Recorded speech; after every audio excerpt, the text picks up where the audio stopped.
Bismillahirrahmanirrahim. Assalamualaikum warahmatullahi wabarakatuh. Bagaimana kabarnya hari ini anak-anakku semuanya yang soleh dan solehah? Semoga kalian semua selalu dalam keadaan sehat walafiat ya, dan selalu berada dalam lindungan Allah Subhanahu wa Ta'ala. Jumpa lagi dengan Bu Guru pada mata pelajaran tematik. Nah, hari ini kita sudah ganti pembelajarannya. Kalau kemarin tema 1, sekarang kita akan belajar tema 2, subtema 1 ya.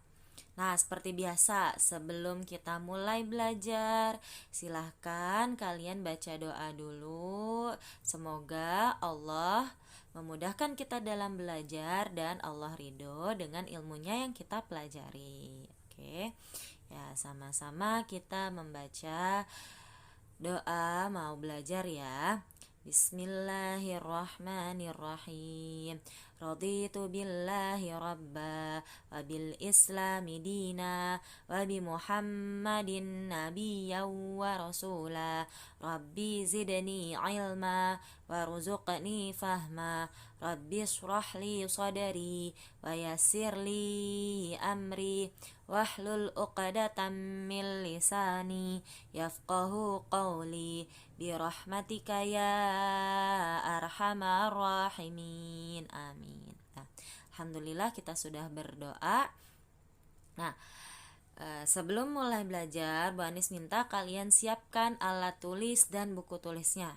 Silahkan kalian catat apa yang ada di video pembelajarannya, jadikan sebuah rangkuman. Jadi nanti ketika kalian mau ulangan atau kalian mau belajar lagi, kalian tinggal buka bukunya. Oke? Silahkan siapkan buku tulis dan alat tulisnya.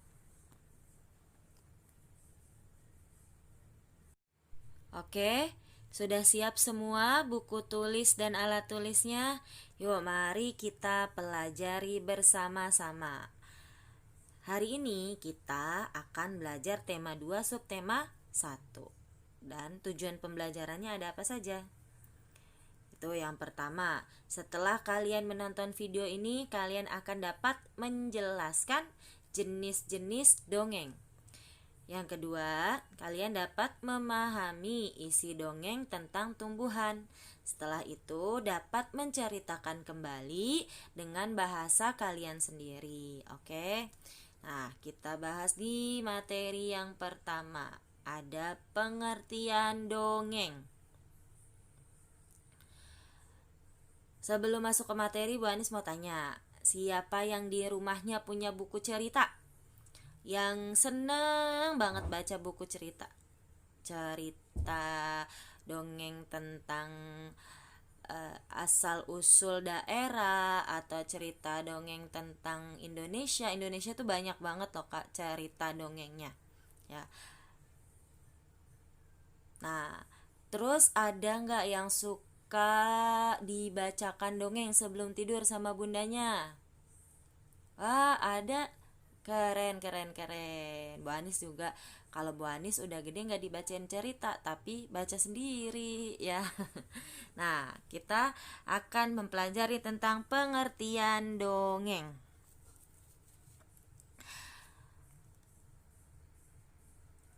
Dongeng merupakan cerita khayalan. Ingat, dongeng itu merupakan cerita khayalan yang bercerita kehidupan zaman dahulu dan berisi pesan atau amanat. Ya, ingat, dongeng itu merupakan cerita khayalan. Ya, jadi yang namanya khayalan itu tidak terjadi pada dunia nyata. Jadi hanya karangan-karangan orang atau penulisnya saja. Terjadi pada kapan? Terjadinya pada zaman dahulu kala. Nah, dongeng juga berisi pesan atau amanat. Di dalam cerita dongeng ada yang namanya tokoh dongeng. Nah, tokoh ini biasanya ada yang pertama manusia, yang kedua tumbuhan, dan yang ketiga hewan. Jadi ada di dalam cerita ini pasti ada tokohnya ya. Nah, tokohnya biasanya ada manusia, tumbuhan, dan hewan. Dongeng juga memiliki alur cerita yang sederhana. Biasanya kisah-kisah dongeng itu singkat, alur ceritanya sederhana. Nah, apa itu alur? Alur adalah rangkaian peristiwa dalam cerita. Biasanya di dalam dongeng terdapat pesan yang akan disampaikan. Nah, nanti kita akan belajar jenis-jenis dongengnya. Yang pertama ada apa? Betul sekali. Yang pertama yaitu myth. Yang kedua parabel. Yang ketiga fabel. Keempat legenda. Dan yang kelima hikayat. Bu Guru ulangi. Jadi jenis dongeng ada 5. Yang pertama myth. Yang kedua parabel. Ketiga fabel, keempat legenda, dan yang kelima hikayat. Ada di buku pena halaman 107 sampai 108. Nanti kalian bisa buka bukunya ya. Oke, kita bahas satu per satu. Oke, jenis dongeng yang pertama yaitu myth atau biasa disebut mitos. Kalau orang Indonesia bilangnya mitos. Nah, apa itu mitos atau myth? Myth yaitu dongeng dengan latar belakang sejarah yang mengandung hal-hal ajaib dan dianggap suci. Biasanya tokohnya adalah dewa-dewa. Jadi tokoh di dalam mitos ini dia memiliki kekuatan supranatural. Biasanya tokohnya adalah dewa. Nah, kalau di Indonesia kita kenal satu kisah mitos, yaitu kisah tentang siapa? Nyi Roro Kidul, the Queen of the South Seas. Jadi Nyi Roro Kidul, Ratu Pantai Selatan. Bagaimana kisahnya?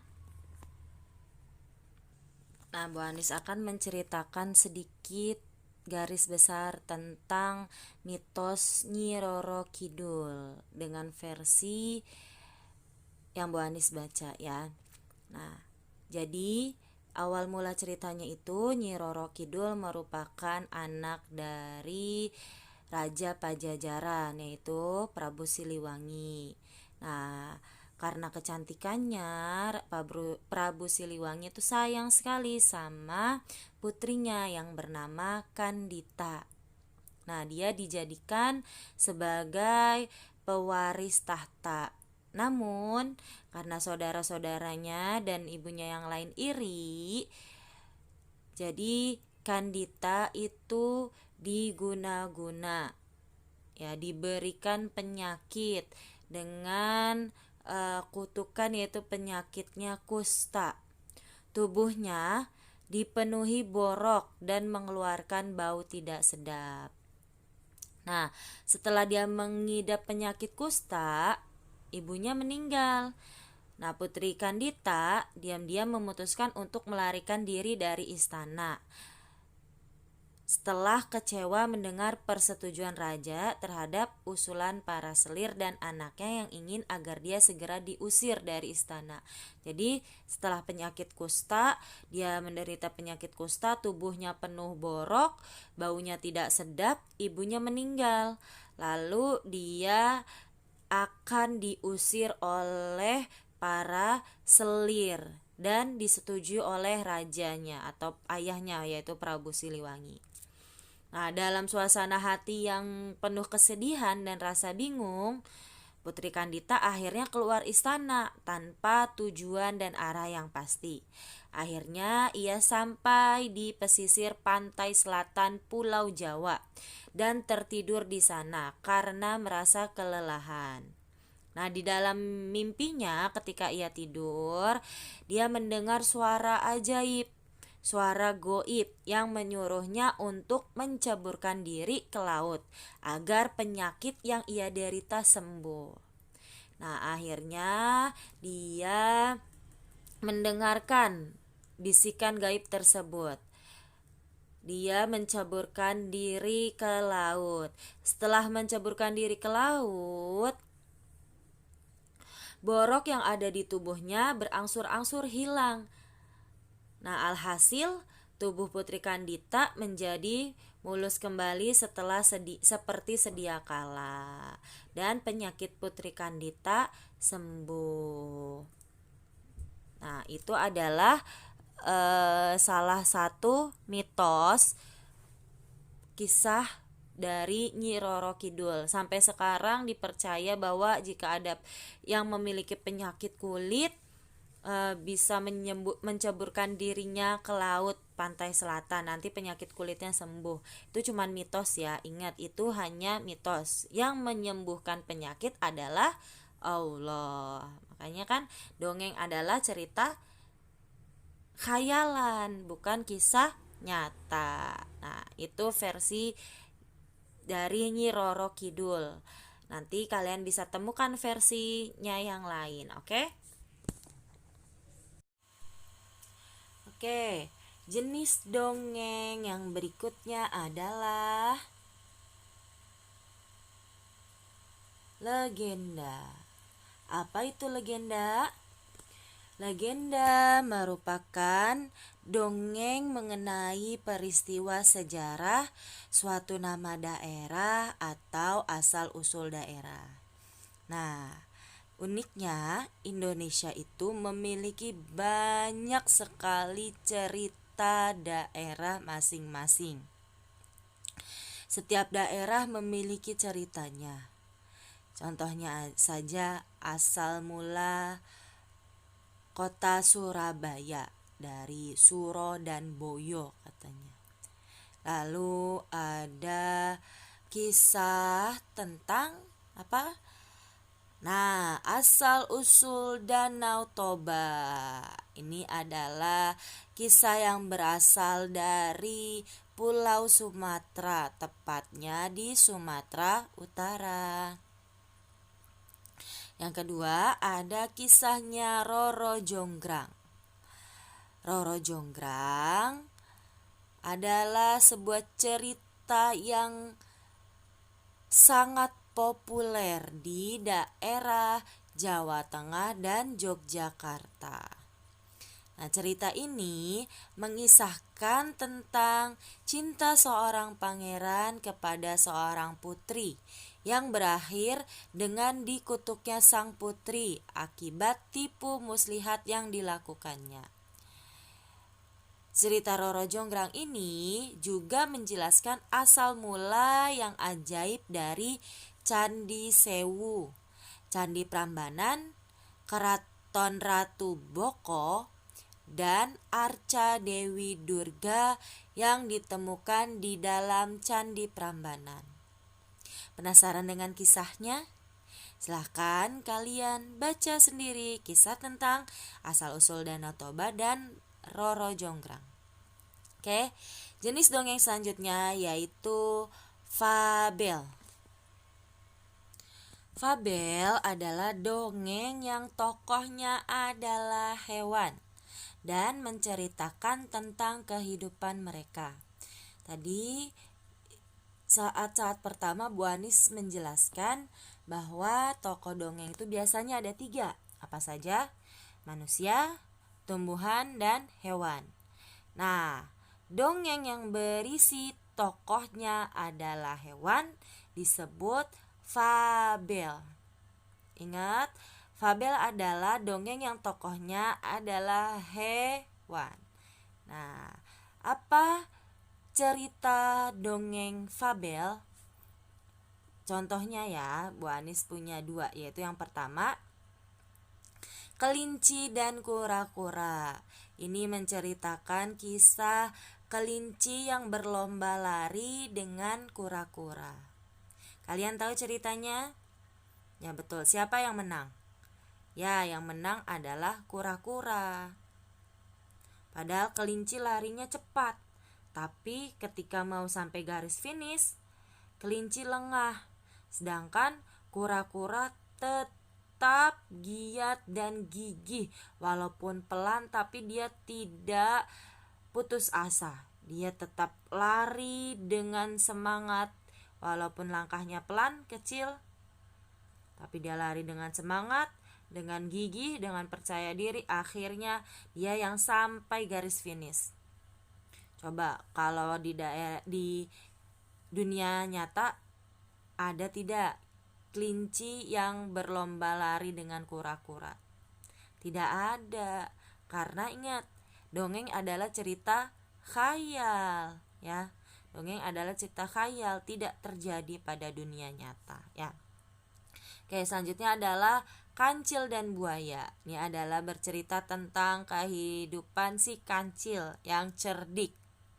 Kancil ingin menyeberangi sungai, tapi sungainya itu penuh dengan buaya dan tidak ada jembatannya. Dengan kecerdikannya, kancil bisa membuat buaya berbaris dengan teratur sehingga ia bisa menyeberangi sungai. Oke, nah, gimana kisahnya?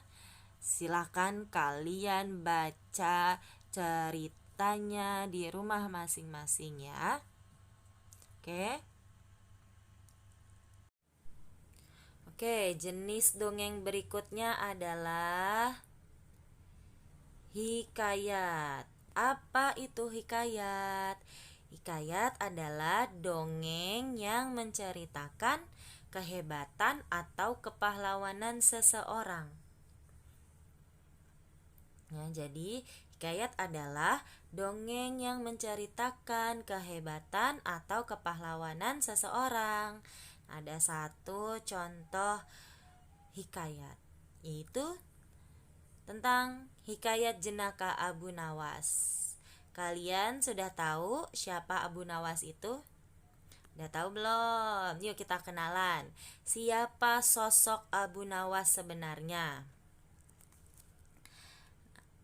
Abu Nawas yaitu adalah seorang tokoh yang dikisahkan hidup pada masa pemerintahan Khalifah Harun al-Rasyid. Jadi Abu Nawas ini tokohnya hidup pada masa pemerintahan Khalifah Harun al-Rasyid. Ya. Nama ini begitu populer pada cerita 1001 Malam. Nah, dalam sejarah Islam pada masa Harun al-Rasyid, ilmu pengetahuan sangat berkembang pesat. Bukan hanya melahirkan ilmuwan-ilmuwan besar pada masa pemerintahan Harun al-Rasyid, tapi pada masa ini juga muncul nama-nama pujangga dan penyair dengan karyanya yang populer hingga saat ini. Nah, karakter Abu Nawas adalah salah satunya. Nah, karakter Abu Nawas ini digambarkan sebagai sosok yang cerdas, yang cerdik namun jenaka. Kisah-kisahnya dinilai bermakna namun tetap dapat menghibur.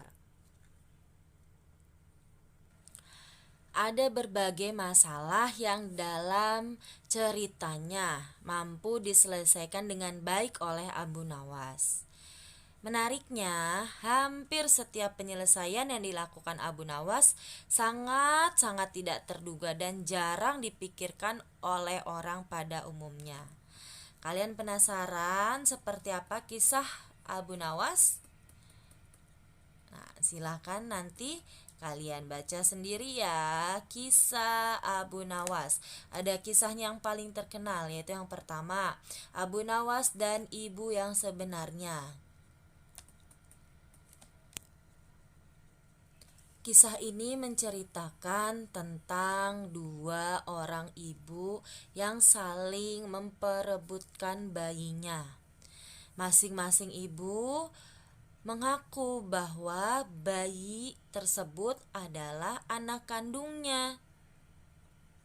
Nah, tidak ada yang mau mengalah. Akhirnya Abu Nawas mempunyai inisiatif.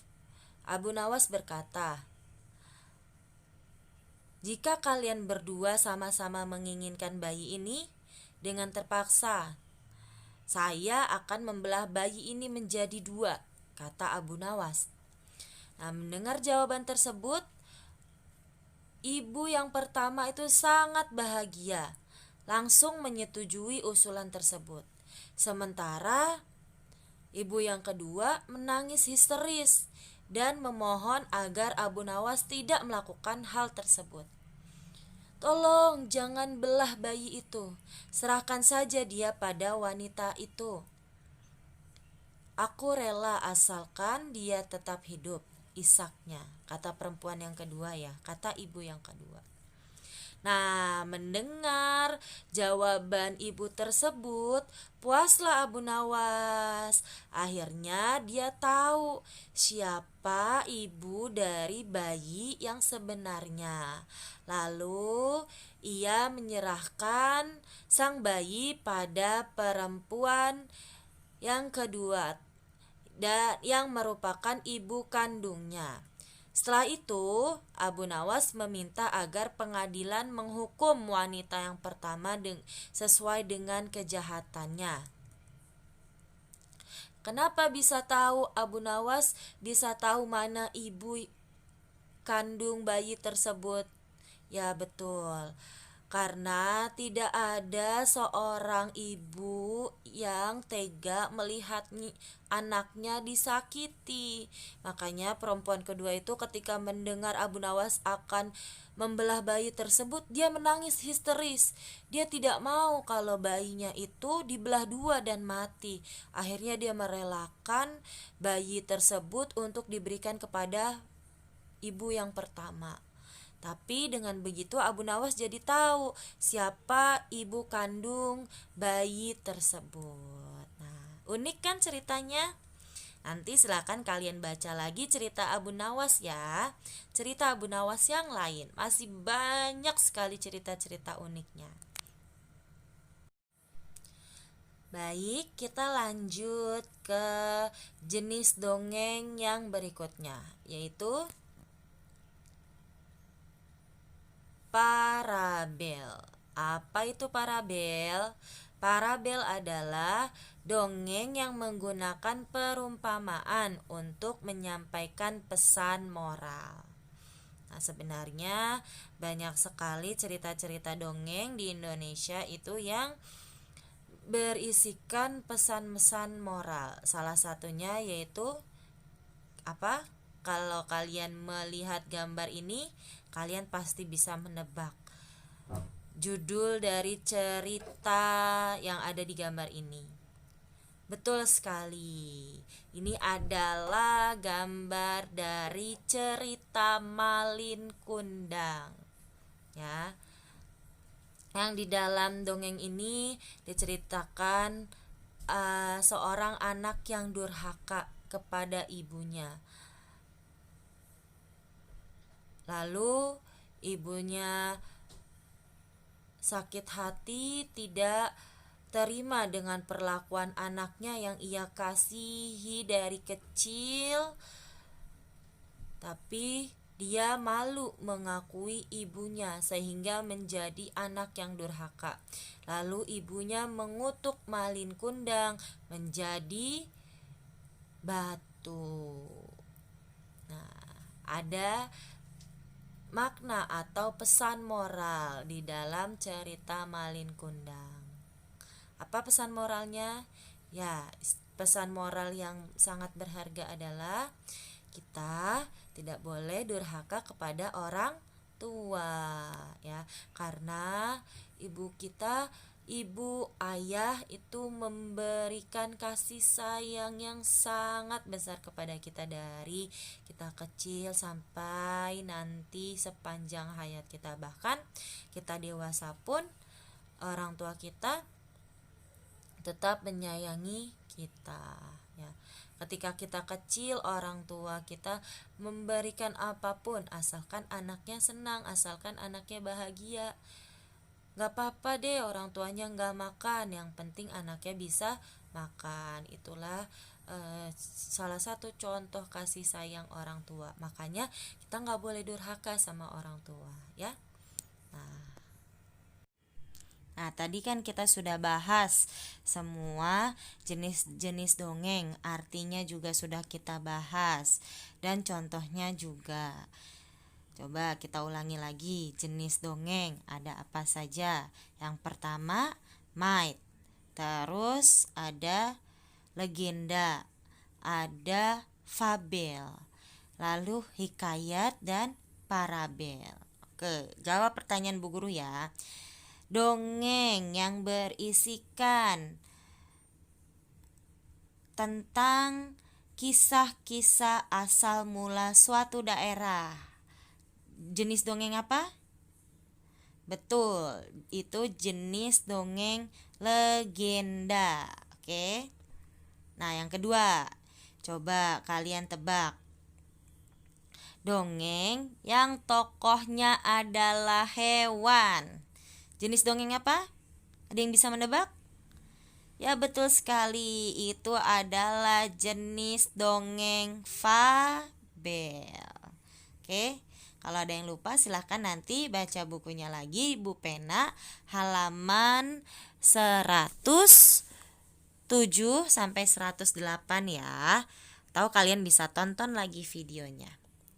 Nah, Bu Anis ada sebuah cerita dongeng tentang tumbuhan.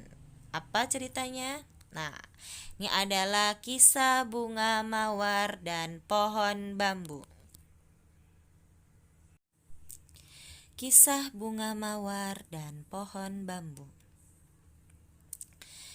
Di sebuah taman terdapat taman bunga mawar yang sedang berbunga. Mawar-mawar itu mengeluarkan aroma yang sangat harum. Dengan warna-warninya yang cantik, banyak orang yang berhenti untuk memuji sang mawar.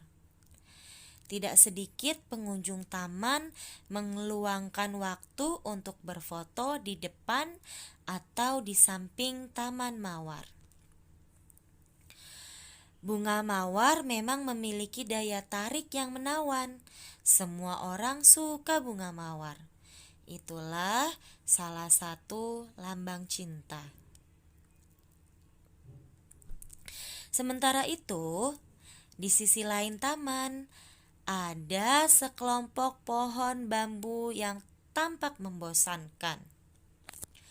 Dari hari ke hari, bentuk pohon bambu yang begitu saja, tidak ada bunga yang mekar atau aroma wangi yang disukai banyak orang.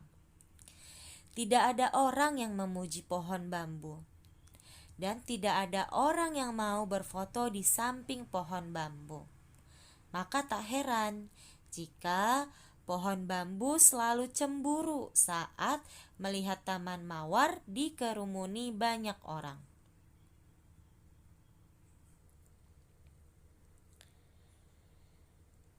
"Hai bunga mawar," ujar sang bambu pada suatu hari.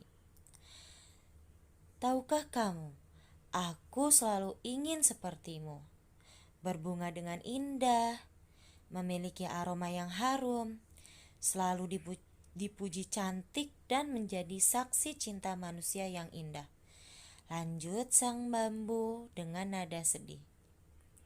Mawar yang mendengar hal tersebut tersenyum.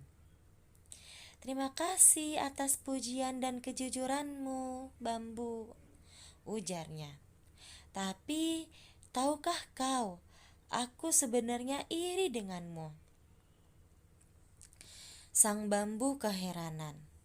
Dia tidak tahu apa yang membuat mawar iri dengannya. Tidak ada satupun bagian dari bambu yang lebih indah dari mawar. "Aneh sekali, mengapa kau iri denganku?"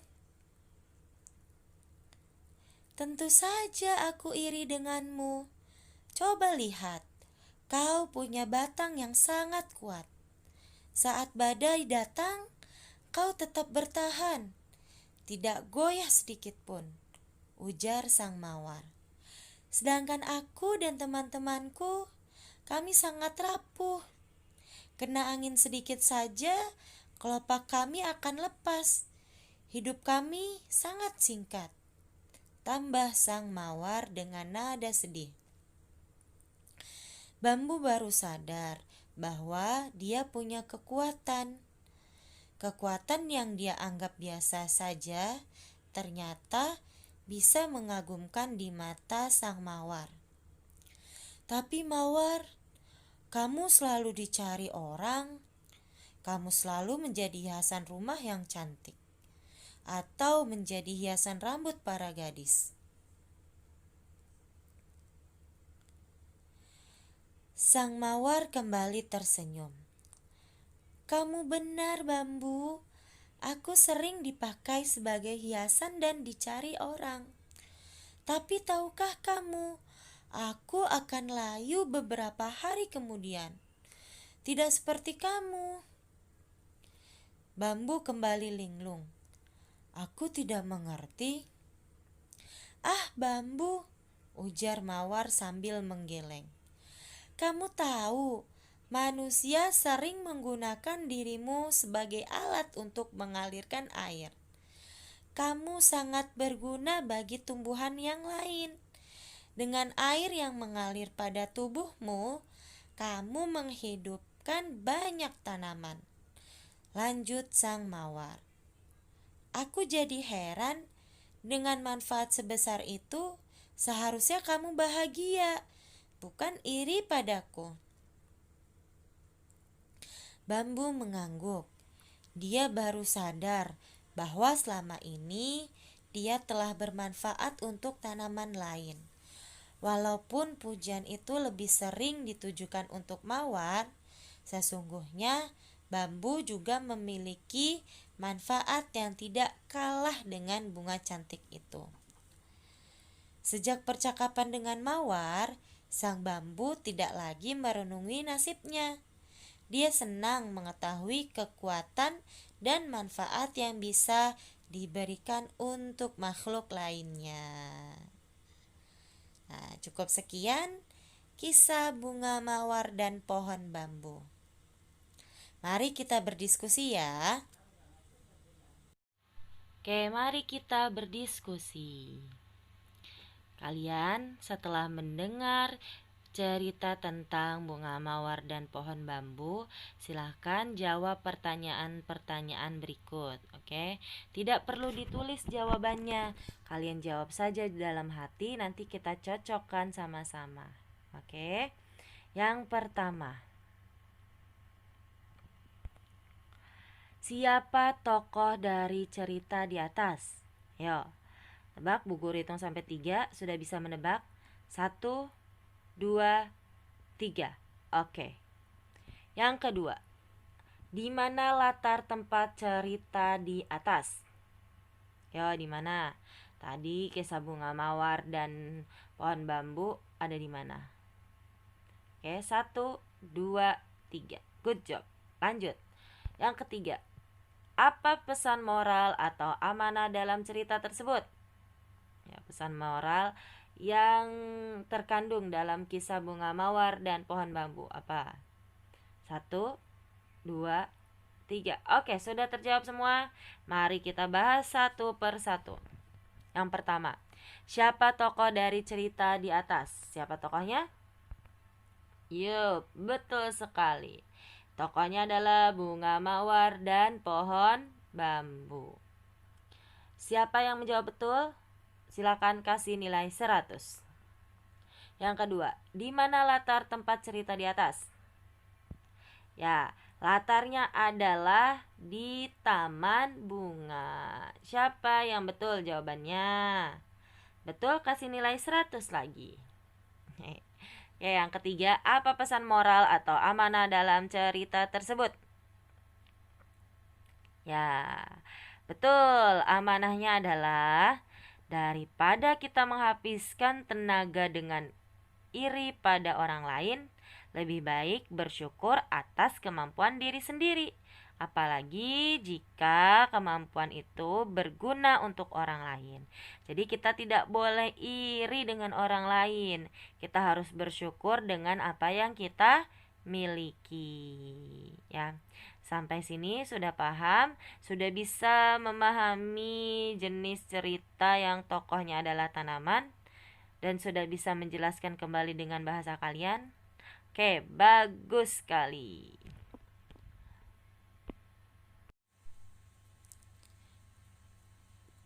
Dari tadi kita kan sudah membahas kalau dongeng itu adalah cerita khayal. Khayal itu berarti tidak terjadi di dunia nyata. Tidak pernah terjadi, hanya karangan si penulisnya saja. Kalian tahu tidak? Ada kisah-kisah nyata banyak sekali yang terdapat di dalam Al-Quran. Ya. Kalau di dalam dongeng itu kisahnya hayal, di Al-Quran itu kisahnya kisah nyata. Berisi kisah apa saja sih? Banyak sekali. Kisah para nabi, dari Nabi Adam sampai Nabi Muhammad ada kisahnya di situ.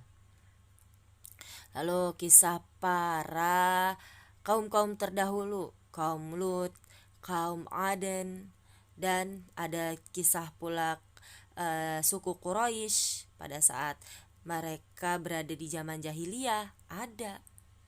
Itu semua adalah kisah nyata, bukan cerita khayal seperti dongeng. Cerita yang ada di dalam Al-Quran adalah kisah nyata. Nah, di dalam Al-Quran, dari kisah-kisah nyata tersebut kita bisa mengambil ibrah. Apa itu ibrah? Ibrah adalah pelajaran, ya.